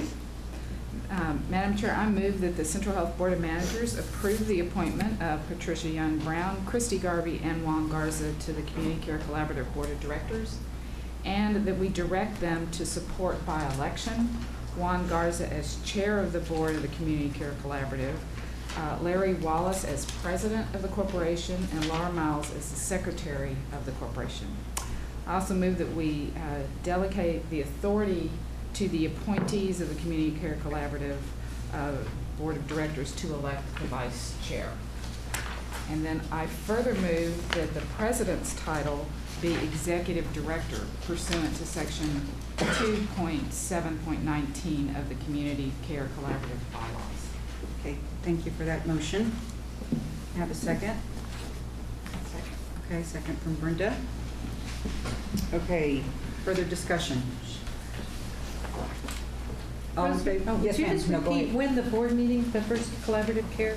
Monday, At what time? June 10th at 5:30 p.m. 5:30. Right here. Okay? Thank you. No further discussion? All in favor signify by saying aye. Aye. Any opposed? And Dr. Coopwood, you abstain on that one too? Yes. Okay. Okay, C2. Okay, approve the appointment of temporary successors for appointments of the president and CEO made by the Central Health Board of Managers. Okay, and the reason why we're doing that, Trish is taking a sabbatical, 3 months. And actually, she started on June 1st, but she's here already. So is that really a sabbatical? Okay, but really after this, like she's going to change her phone number and all that kind of stuff. She's not going to be available to any of us. So during those 3 months, Larry Graham, Graham. Why am I saying? I'm thinking to my friend Wallace. Where's Larry? There he is. Sorry. Larry Graham's a friend of mine. He's going to laugh that I actually said that. No. Larry Wallace will be serving as the interim president and CEO. And then in addition, what we're doing tonight is approving or assigning temporary successors for her other roles and or appointments. So with that, anything? There's a memo in the backup that just outlines the process and identifies certain boards. I believe the CAPCOG, the CCC, and the Sendero appointments that this board has made with Trish as the appointee and allows a temporary successor to serve during that time period. And I'd just like to read those. So the Sendero Health Plans, she serves as a board member, and we will be assigning Larry Wallace to that position. The Community Care Collaborative, board member, and the assignment will be Sarah Cook. And then the Capillary Council of Governments, she serves as an associate member, and we'll be assigning Christy Garvey to that. Questions? Okay. Madam Chair, then I move that the Central Health Board of Managers approve the appointment of temporary successors during the President and CEO's absence to serve on those boards and committees on which he currently serves. And I further move that the President and CEO's appointments be reinstated upon her return. Okay, thank you. The motion, can I have a second? Second. Okay, thank you, Lynn. Discussion. All in favor signify by saying aye. Aye. Aye. Any opposed? And Dr. Coopwood abstains on that one also. Okay, on to number 3. Discuss and take appropriate action on the restated Community Care Collaborative Certificate of Formation and filing with the Secretary of State. Yeah, yes, this is David Hilgers. We had an initial certificate of formation that we filed some time ago, so that we would have the Community Care Collaborative would have been organized. That was only one member, so we need to restate that so that we add Seton as a member and file a revised certificate. So what we're this agenda item is merely to do that, to approve the restated Community Care Collaborative Certificate of Formation and file it with the Secretary, and authorize the filing with the Secretary of State. Thank you, David. Anybody have any questions of David on that? Okay. I'd like to make a motion. This one's easy. Okay. I move that the Central Health Board of Managers approve and direct the Central Health appointees to the Community Care Collaborative to approve the restated Community Care Collaborative Certificate of Formation and filing with the Secretary of State. Thank you for the motion. I'll second. I have a second from Rebecca. Discussion. All in favor signify by saying aye. Aye. Any opposed? Okay. And Dr. Coopwood's not here, but if he were here, he'd be abstaining now too. Okay? He's abstaining in his. Okay, number 4. And this is, again, you've heard. Let me read that real quick and then you can. Okay, you bet. Okay. Discuss and take appropriate action on the bylaws of the Community Care Collaborative. Yes, and as has been discussed, you have reserved powers that you can choose to delegate or not delegate. In this case, you're choosing to inform the members, your appointed members to the board of the Community Care Collaborative that you would like to approve the bylaws that are attached to the master agreement. Questions? Okay, I'd like to make a motion. Okay. I move that the Central Health Board of Managers approve and direct the Central Health appointees to the Community Care Collaborative Board to approve the bylaws of the Community Care Collaborative. Thank you. Have a second? Second. Got a second. Any further discussion? All in favor signify by saying aye. Aye. Any opposed? Okay. And again on that one with Dr. Coopwood. Okay. Number 5.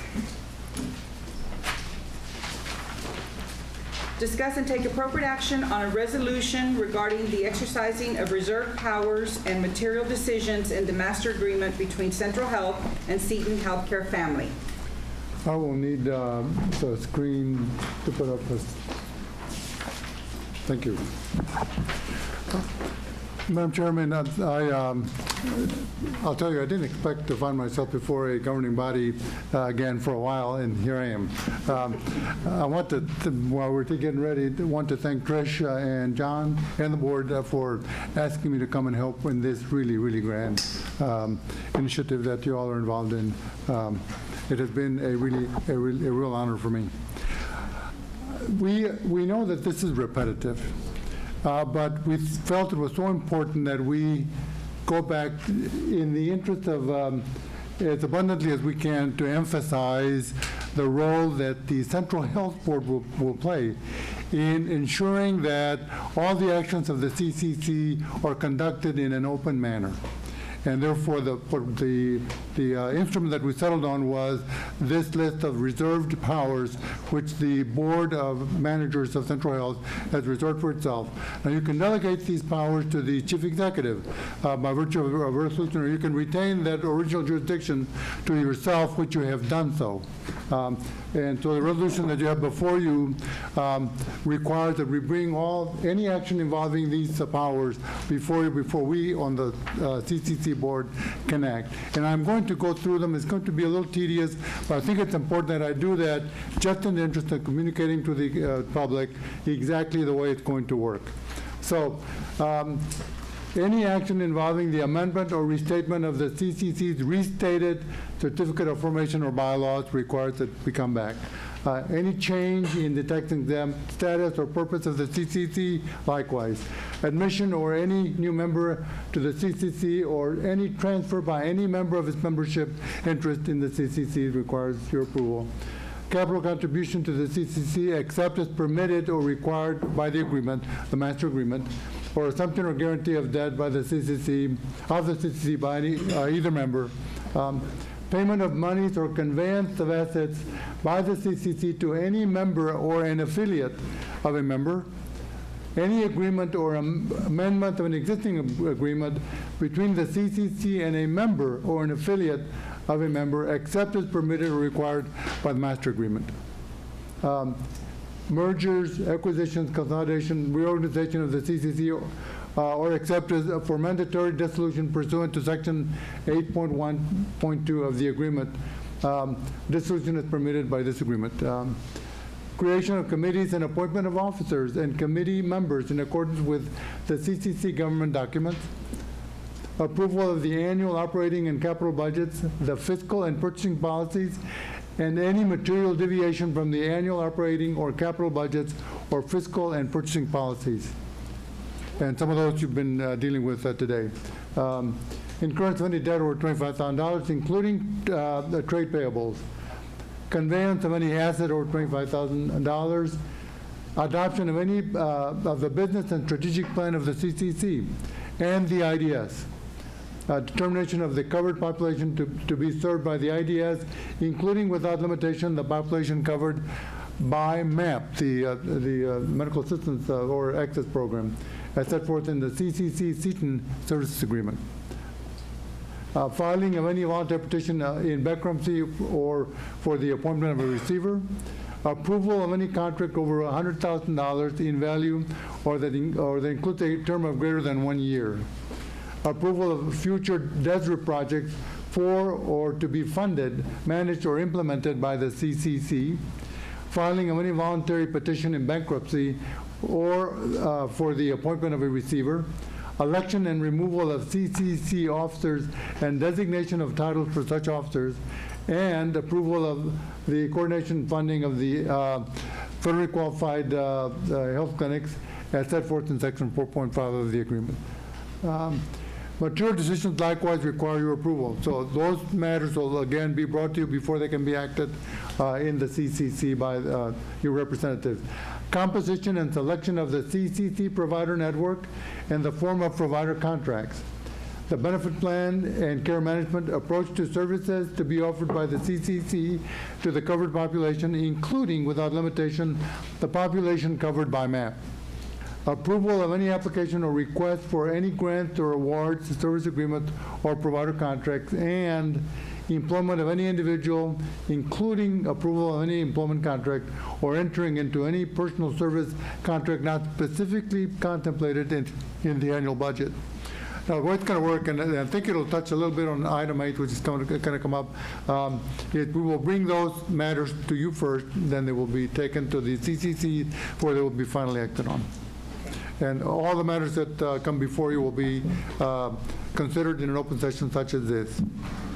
Okay, thank you. Any questions?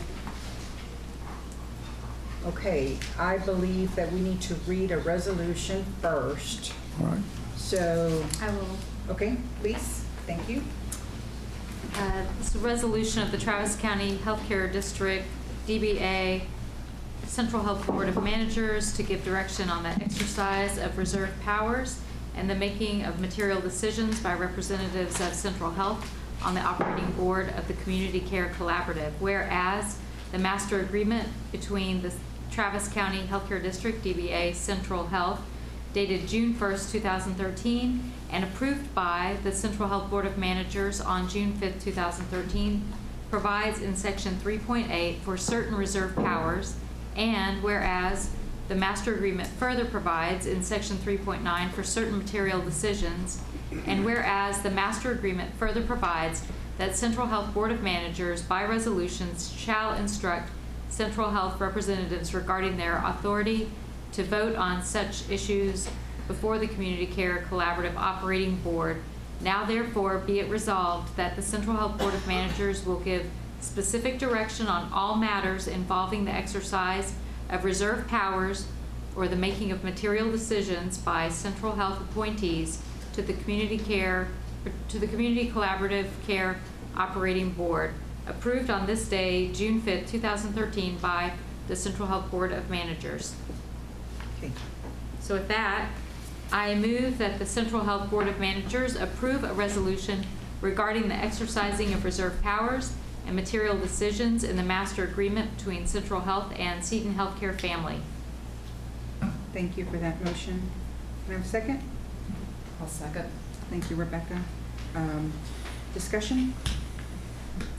I'd just like to say that we talk long and hard with the lawyers and with everybody and among ourselves about these reserve powers and the material powers, and I think it's good, especially the reserve powers of what we reserve to run through the Central Health Board, and then I feel like we're still providing a lot of oversight to all this. If you ever care to forward voting, as you said. Okay. And transparency in providing that oversight, since we're a public board.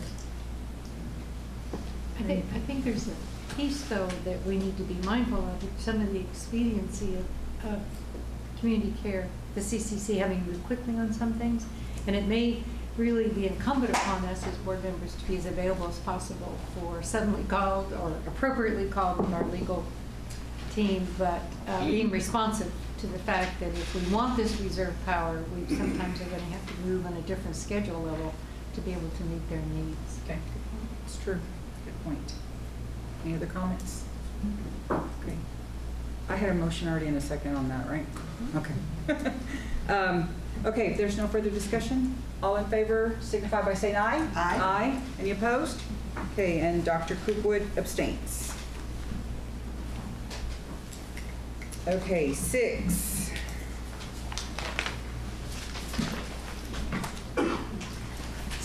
Receive, discuss, and take appropriate action on the fiscal year 2013 startup budget for the Community Care Collaborative. Jeff Canodal?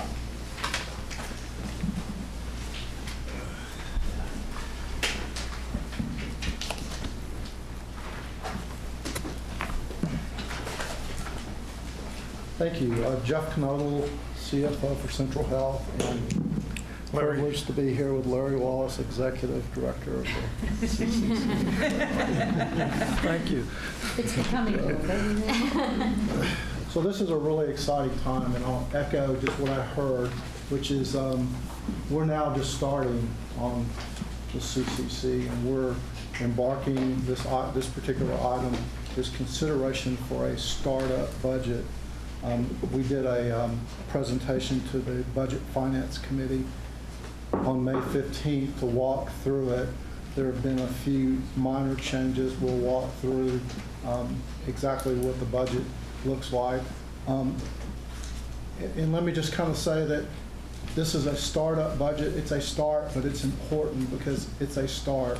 And you'll see, as the board has echoed, that we are really our timelines, particularly on our desert projects, are very tight, and we are looking to measure things by days and get started as quickly as possible. So we've talked a lot about the reserve powers. This is one of the items under the master agreement that requires the Central Health Board's approval, in addition to the Community Care Collaborative Board's approval. So I'm going to just get right into the budget. And again, I just want to echo, this is a startup budget, and we anticipate coming before you additional times for budget amendments, even over the next 4 months. This time period that we're considering, the budget we're considering for the startup is June 2013 through September 2013, our normal or our fiscal year end, which is the same as Central Health. This startup budget is necessary, again, to reiterate, to get started on the delivery system reform incentive program projects, or I'm just going to say DESRIP from now on, and to also begin operations of existing healthcare delivery services that are being currently provided in Central Health that have been approved by the Central Health Board of Managers. This budget will be a sources or funds or revenue, whatever you want to call it, and uses or expenditures. I'm going to talk briefly about both, and then we'll go into a little bit more detail. The sources of this startup budget for fiscal year 13, the 11-15 waiver, the DESRIP program has 5 what are called demonstration years. Demonstration year 1 is really just a startup process, and there was a state allocation that HHSC went through to allocate startup funds to every performing provider participant in the 11-15 waiver. Our startup funding for demonstration year 1 in the Community Care Collaborative ended up being almost $9 million. You see the $8.9 million. These DESRIP funds represent a local and a federal share that was sent up from Central Health and Central Health, as the IGT entity, sent up approximately $3.6 million, which was subsequently matched by the federal government, and it came back down to the Community Care Collaborative. We expect to see future Seton contributions through some of the budget amendments as we move forward. On the uses side, we have two programs, healthcare delivery and Deseret project costs. The healthcare delivery part of the budget, there are two pieces of it. One are some Seton contracts that were approved through the services agreement. And then secondly, we'll have Central Health contracts that have been previously approved by the Board of Managers come over into the CCC. The second piece of the budget will be related to Deseret project costs, and those are costs associated with performance of the Deseret projects. Here's a quick graph of how the funding sources worked, and it looks kind of simple. Central Health sent up $3.6 million of IGT up to CMS. They provide the federal match, and they send down both the local and federal match back to the Community Care Collaborative, who's a performing provider in the 1115 waiver. This, by the way, occurred, I believe, on May 24th was when we've been funded. So we've received those funds today. On the uses side, healthcare delivery was mentioning that we had some existing contracts that are coming over per the service agreement, and you see them listed there. InsuraKid, Paul Bass Specialty in Internal Medicine, Blackstock, and the operation of the mammography equipment. Also included will be the community care contract will come over effective June 1st, and you'll see that in the budget. The second piece of the startup budget are for Deseret project costs. And again, as a reminder, the Community Care Collaborative submitted 14 Deseret projects with a value of $237 million to CMS. I mentioned that we've received the Demonstration 1 proceeds, the startup. That's the $8.9 million that you saw in the uses. Beginning DY2, Demonstration Year 2, metrics must be achieved in order to be paid. In other words, we're going to have to perform metrics and complete metrics in order to be paid for that. So it requires an expenditure of cash prior to being paid. So we certainly want to be mindful of all of our timelines related to that. So with that, the demonstration year 2, the metric that we're trying to meet is primarily project planning. So in the 1115 waiver program, in projects, you have the ability to plan for these 4-year, 5-year projects. And that's the primary metric that we're looking at achieving in demonstration year 2.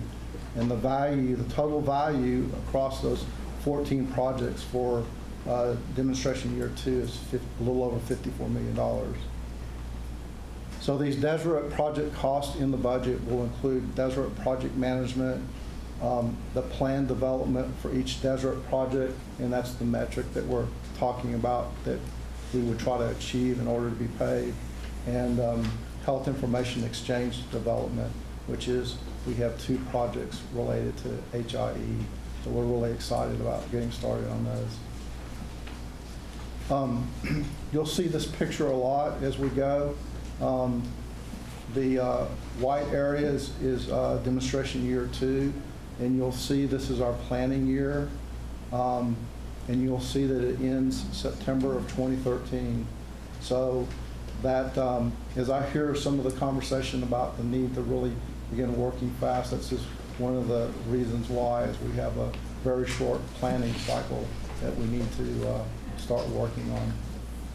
You'll see the out years, demonstration years 3, 4, and 5 that are related to implementation, and then the last 2 years related to performance and outcomes. This is the numbers of the startup budget. You'll see the sources, the DESRA project revenue of $8.9 million, and then under uses, the healthcare delivery of $6.4 million, and DESRA project cost of $2.5. We're presenting a structured budget. It's not out of balance. Again, we will be back probably more than once with budget amendments in the next over the next 4 months. Next steps, we're here today, June 5th, for consideration of the fiscal year 13 CCC startup budget. And I've heard mentioned several times, but I'll reiterate again, the CCC board is required to also approve the budget, and the first meeting for consideration of that approval is June 10th at 5:30 for the CCC startup budget. With that, I'll be happy to answer any questions. Lynn? Jeff, do you mind going back two pages? That one, thank you. No, the numbers. No. I'm sorry I didn't ask you this before budget and finance, but all of a sudden, the question that comes to mind is under healthcare delivery, the $6.5 million. Aren't these contracts, I know these are contracts that were already funded. We already passed them in our past budget, didn't we? Yes. Why do we need new money for them? Does that make sense? They're coming over to the CCC right. in order to allow us to leverage. We are trying to leverage federal funding as best we can. And so this contract is coming over to the CCC to begin the services for community care. We've talked about moving that contract over to the CCC. Mm-hmm. So this allows us the contract to come over, the cost to be in the CCC, and allows us to leverage the federal funding. So it would be saved over on the central health budget, then? It would be a positive? Yes, that's correct. Okay, thank you. That's all I need. Thank you. Tom? The other healthcare delivery contracts that we have, do we anticipate those moving over to the CCC at some point, like Peoples or Project Access or El Wayne? Yes, all of them will move, yes. How soon do you anticipate that happening? I think it's predicated on funding. Yeah, when we get money. The next agenda item. Right. Yeah, Yes. we're taking a small step in moving over a contract. We just don't know the exact timing. Then just the last question, Jeff, is when do you expect that there'll be contribution from our esteemed partners into the CCC budget? We're not sure. We're hopeful soon. We're still working through some final. One of the big steps was getting this agreement approved. Okay. And we're still working on that. We're hopeful it'll be fairly soon. I just can't give you an exact. Would the contribution be comparable or comparable to what we're starting up right now, the $9 million that we're using? I think that remains to be seen at this point. We're hopeful it's more. Oh. Okay. Other questions? No more? Okay. So, yes, we considered this in the Budget and Finance Committee, but we didn't take action. I'd like to make a motion. Okay, please. I move that the Central Board of Managers approve and direct the Central Health appointees to the Community Care Collaborative Board to approve the fiscal year 2013 start-up budget for the Community Care Collaborative as presented by staff. And a second. Thank you. We have a motion and a second. Further discussion on number 6. All in favor? signify by saying aye. Aye. Any opposed? Okay, and Dr. Coopwood abstains. Okay, number 7. Discuss and take appropriate action on the Community Care Collaborative entering into contracts with A, existing Central Health contractors, and B, the Omnibus Healthcare Services Agreement by and among Central Health, the Community Care Collaborative, and Seton Family of Hospitals. Jeff? Okay. This item is an item for the Central Health Board to consider approving the Community Care Board of Directors to enter into contracts with Central Health contractors that are on terms and conditions similar to those that exist now. And so, for example, we have current contracts with People's Clinic, Elwyn, United Way. And so this action is to approve the Community Care Collaborative Board to enter into these contracts under similar terms and conditions of the existing contracts that the Central Health Board has previously approved. In addition to, so that's one item. There are actually 2 pieces of this. The second piece is approval of the services agreement, delegating that approval to the Community Care Collaborative to approve the services agreement that you approved earlier this evening, that allows the Community Care Collaborative Board to approve that agreement also. So I don't know if I need to add anything. Got it. Yeah. Okay. And again, I want to reiterate, this did come before the Budget and Finance Committee, Part A of that, if you will, with regard to moving existing contracts. And those are contracts that we as a board approve for the current fiscal year that we're in, intact, transferring those over, for lack of a better term, to the CCC. Anything that goes through a material change or what have you would have to come back to the Central Health Board. So with that in mind, I move, Madam Chair, that the Central Health Board of Managers approve and direct the Central Health appointees to the Community Care Collaborative Board to approve the Community Care Collaborative entering into contracts with existing Central Health contractors on terms and conditions similar to those with Central Health. I further move that the Central Health Board of Managers direct the Central Health appointees to the Community Care Collaborative Board to approve the Omnibus Healthcare Services Agreement dated as of June 1st, 2013 by and among Travis County Healthcare District, doing business as Central Health, Community Care Collaborative, and Seton Family Hospitals. Thank you for that motion. May I have a second? Second. Thank you. Any further discussion? All in favor signify by saying aye. Aye. Any opposed? Okay, thank you, and Dr. Coopwood abstains on that one also.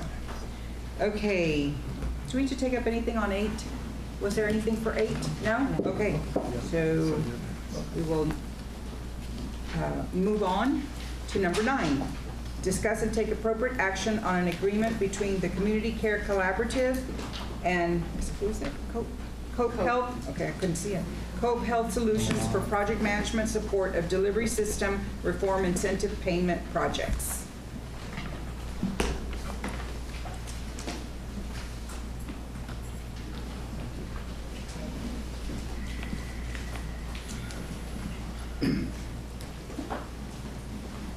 So we're really excited about this item. This really, to us, is really the start, bringing on a firm to really help us start working on the metrics, the required metrics in demonstration year 2. So this is an item to consider approval of a contract with Cope Health Systems. And I'll go through some of the considerations that we went through on this selection. Again, this is a reserve power. It's a new contract. It's greater than $100,000. So this requires Central Health Board approval. And I won't belabor this graph again, but again, just emphasizing that we're in demonstration year 2, the planning phase, and that is what's covered in the scope of this proposed contract is meeting the demonstration year 2 metrics. This is what we're looking at. We have $237 million of value over our 14 projects, $54.6 million of value in demonstration year 2. That's why we're looking at, again, achieving metrics. You achieve metrics in your pay, so we feel like there's a lot of money out there on all these projects, but the planning piece of it's very, very important. And again, we're more than halfway through the year, so we're working through very expediently to begin this process. The scope of work that we're looking at on this consideration is providing project management services, assessing the resources and requirements needed for DSRIP projects in the planning stages, completion of the project tasks that satisfy the required metrics, preparing the reports and updates for submission to HHSC, and assisting with some of the anchor entity responsibilities, mainly assisting with a lot of the learning collaboratives. Some of the requirements that we looked at when we were evaluating entities was that they had a successful large-scale healthcare project implementation. They had a seasoned team and they had clinical resources.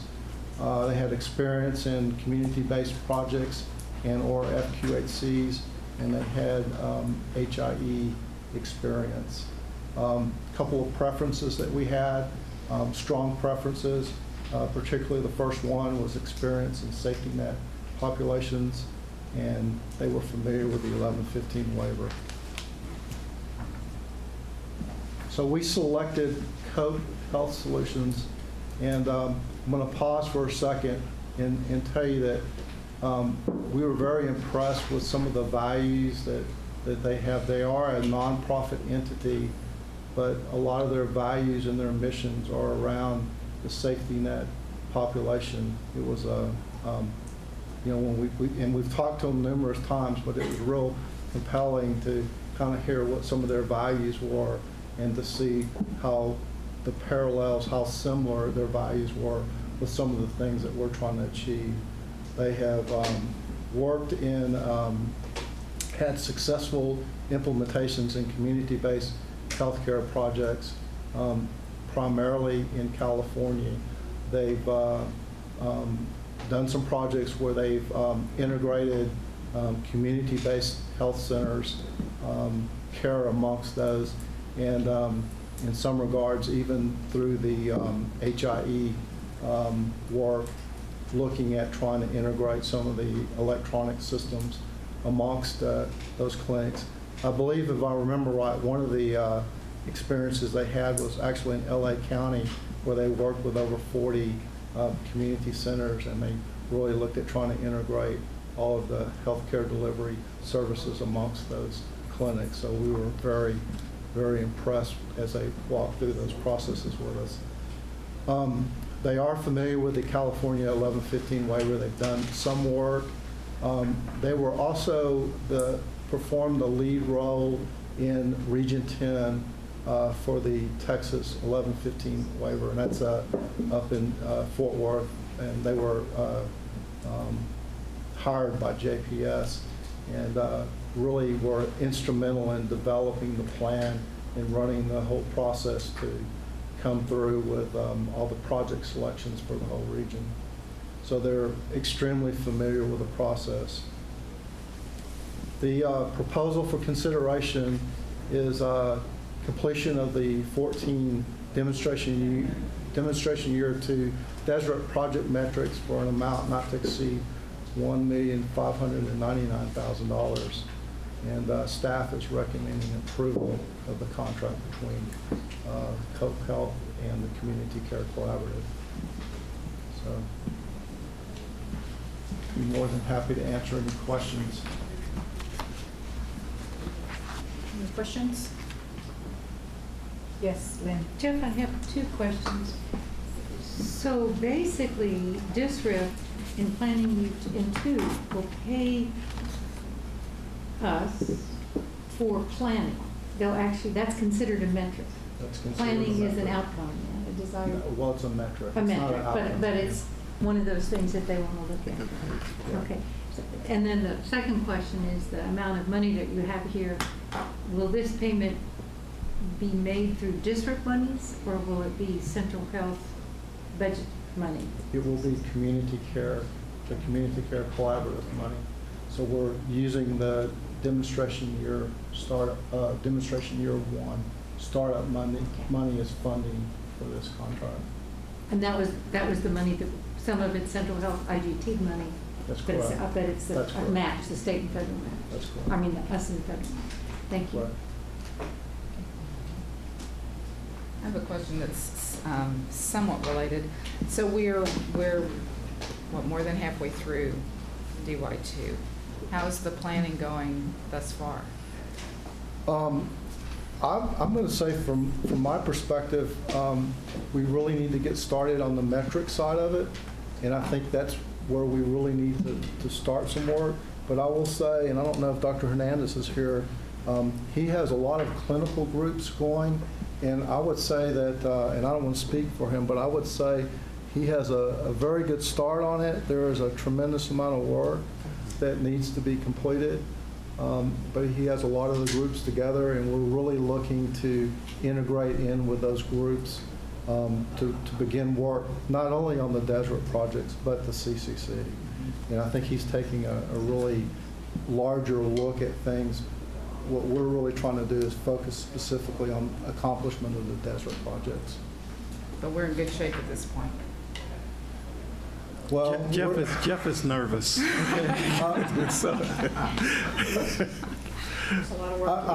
There's a tremendous amount of work to be done. Right. I think we're bringing in the right company, the right vendor to do this. Yes. And we're going to work as hard as we need to do what we can. Yeah. Thank you. Jeff, will they just stay here in this office and use facilities here, or do they Yes. have an office nearby? No, They'll move in here with They you? will move in with us. Uh-huh. And Keep your hours? The plan, yeah, I think so. Yeah, we expect them to be on the ground at least 4 days a week. So we'll have what we've kind of initially talked about is having 4 people on the ground with a project manager, and they've got a whole kind of stable of subject matter experts that'll be in and out during different stages of the project development. Any other questions?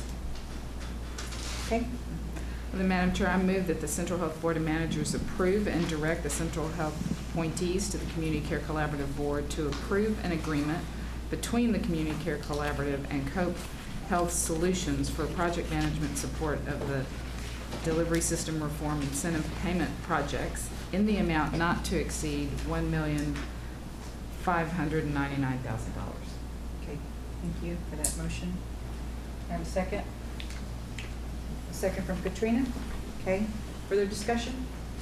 All in favor signify by saying aye. Aye. Any opposed? And Dr. Coopwood abstains.